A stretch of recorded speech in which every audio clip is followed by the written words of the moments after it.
Bonjour tout le monde, bienvenue au deuxième épisode de la web-série. À un moment donné, ils ont fait de la merde. Le principe de l'émission est bien simple, je vais à chaque fois choisir un groupe ou un artiste que j'aime ou que j'aime pas et vous démontrer qu'à un moment donné dans leur carrière, ils ont fait de la merde. Évidemment, il y aura toujours des groupes ou des artistes qui ne seront jamais cités parce que, premièrement, soit ils ont jamais fait de la merde, tels que Jimi Hendrix, Serge Gainsbourg, Calibro 35, ou des groupes qui ont tout le temps fait de la merde, tels que David Guetta, Toto et Patrick Bruel. All-in avec une paire de deux. Avant de commencer, j'aimerais m'excuser auprès des fans. Si vous vous sentez vexé, sachez que ça reste de l'humour pour le coquin. Bref, venons-en au fait. Le groupe que j'ai choisi aujourd'hui est solo de trompette.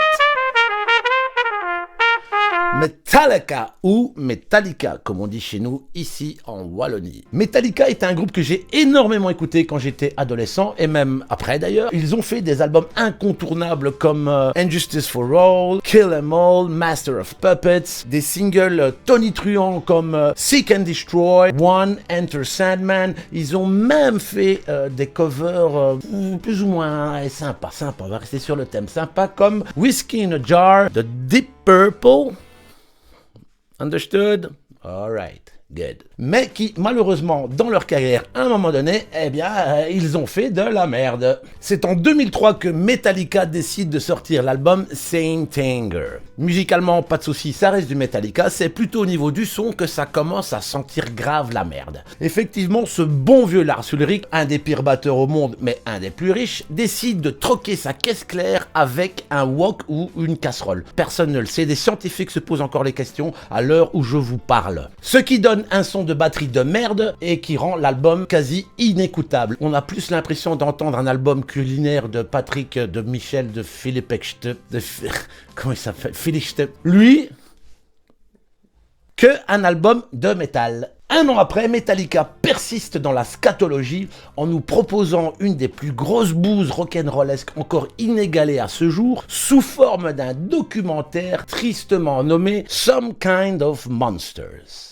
Dans ce docu, on peut y voir le making-of, l'enregistrement de l'album Saint Anger et de son son de batterie de merde, mais également un thérapeute grassement payé à coups de dizaines de milliers de dollars par séance pour expliquer à ce bon vieux Lars Ulrich et à James Hetfield comment communiquer entre eux, pendant que Kirk Hammett lui fait des diarrhées de notes, monte à cheval parce que apparemment la situation de son groupe, il en a rien à branler. Sans oublier la scène anthologique où le père de ce bon vieux beauf de Lars Ulrich vient écouter l'album de son fils et qui lui dit texto dans sa gueule c'est vraiment de la merde, comme quoi je dis pas que des conneries. Ensuite, Metallica a commencé à chier partout dans le monde, notamment en compagnie de leur ami scatophile Lou Reed. Ils nous ont fait un terrible album de merde nommé Lulu, où la pochette, tu l'ouvres, t'as des geysers de merde qui t'éclaboussent la gueule, sans compter un film de science-fiction que je n'ai pas vu et que je n'irai pas voir parce que rien que la jaquette du DVD te donne envie de vomir du caca. C'est après ça que je me suis dit Metallica,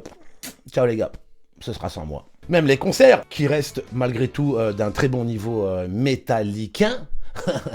Mais si t'as pas hypothéqué ta baraque ou vendu un rein, ça va être difficile d'aller les voir. Sans compter les meet and greet à 5000 $ qui te permettent de faire soit une photo à côté des couilles du Guitar Tech ou d'aller manger un mac and cheese dans le tourbus avec Madame Pipi. Bref, c'est tout pour aujourd'hui. Merci de m'avoir écouté, d'avoir visionné la vidéo. N'oubliez pas de liker ou de vous abonner à ma chaîne ou pas parce que ça ne changera absolument rien à mon existence. Et surtout, n'oubliez pas et ne perdez pas de vue qu'à un moment donné, tout le monde fait de la merde et moi en premier. Sayonara.